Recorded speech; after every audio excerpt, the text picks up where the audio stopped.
Now to Arkansas. I'm Sarah Huckabee Sanders.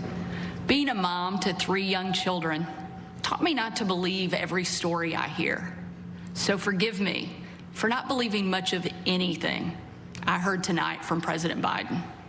From out-of-control inflation and violent crime to the dangerous border crisis and threat from China, Biden and the Democrats have failed you. They know it, and you know it. And it's time for a change. Tonight, let us reaffirm our commitment to a timeless American idea that government exists not to rule the people, but to serve the people. Democrats want to rule us with more government control, but that's not who we are.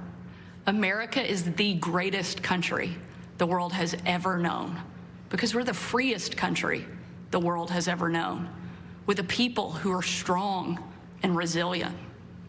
5 months ago, I was diagnosed with thyroid cancer. It was a hard time for our family, particularly our kids, Scarlett, Huck, and George. But we kept our faith and persevered. Thanks to exceptional doctors here in Arkansas, a successful surgery, and the grace of God, I am cancer-free. Through it all, I couldn't help but think about my mom.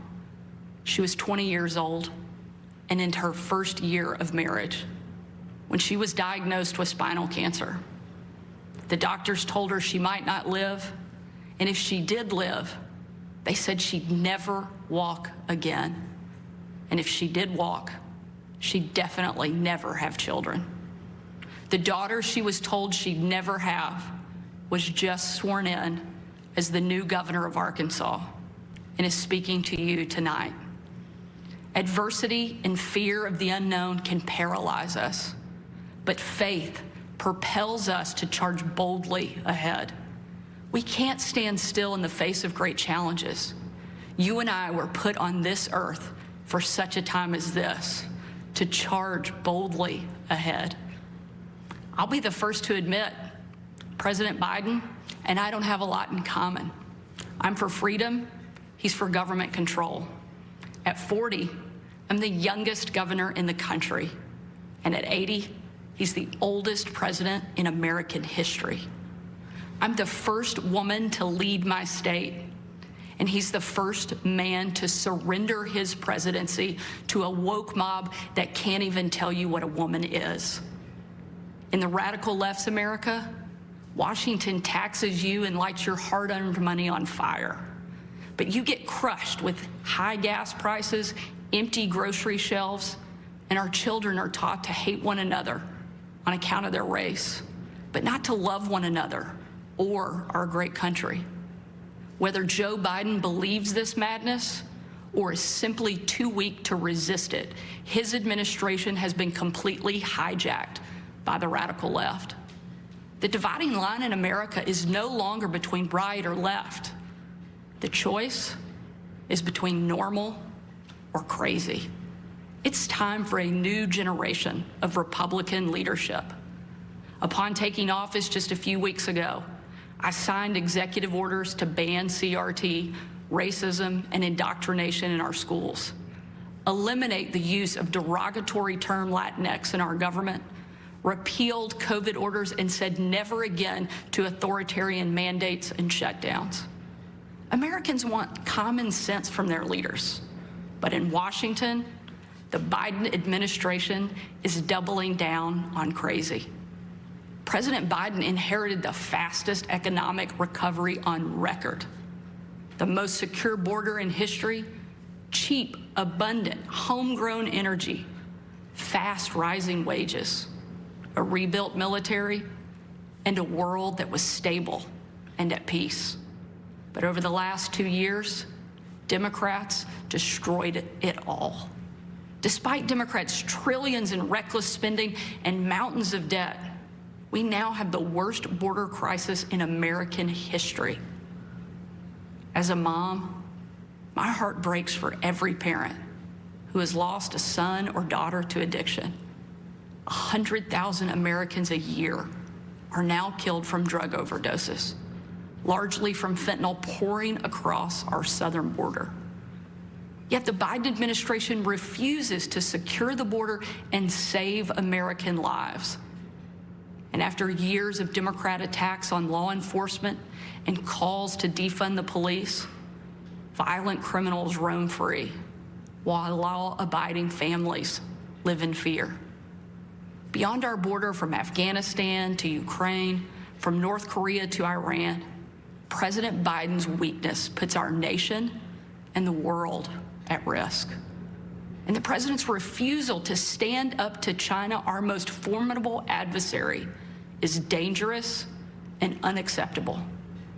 President Biden is unwilling to defend our border, defend our skies, and defend our people. He is simply unfit to serve as commander-in-chief. And while you reap the consequences of their failures, the Biden administration seems more interested in woke fantasies than the hard reality Americans face every day. Most Americans simply want to live their lives in freedom and peace. But we are under attack in a left-wing culture war we didn't start and never wanted to fight. Every day we are told we must partake in their rituals, salute their flags, and worship their false idols, all while big government colludes with big tech to strip away the most American thing there is, your freedom of speech. That's not normal. It's crazy, and it's wrong. Make no mistake, Republicans will not surrender this fight. We will lead with courage and do what's right, not what's politically correct or convenient.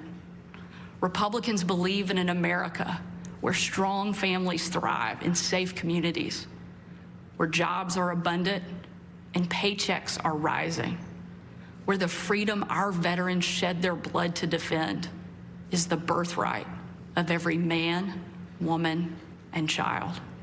These are the principles Republican governors are fighting for, and in Washington, under the leadership of Senate Republicans and Speaker Kevin McCarthy, we will hold the Biden administration accountable.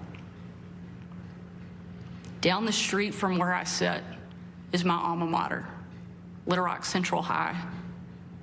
As a student there, I will never forget watching my dad, Governor Mike Huckabee, and President Bill Clinton hold the doors open to the Little Rock Nine. Doors that 40 years earlier had been closed to them because they were black. Today, those children once barred from the schoolhouse are now heroes memorialized in bronze at our State House.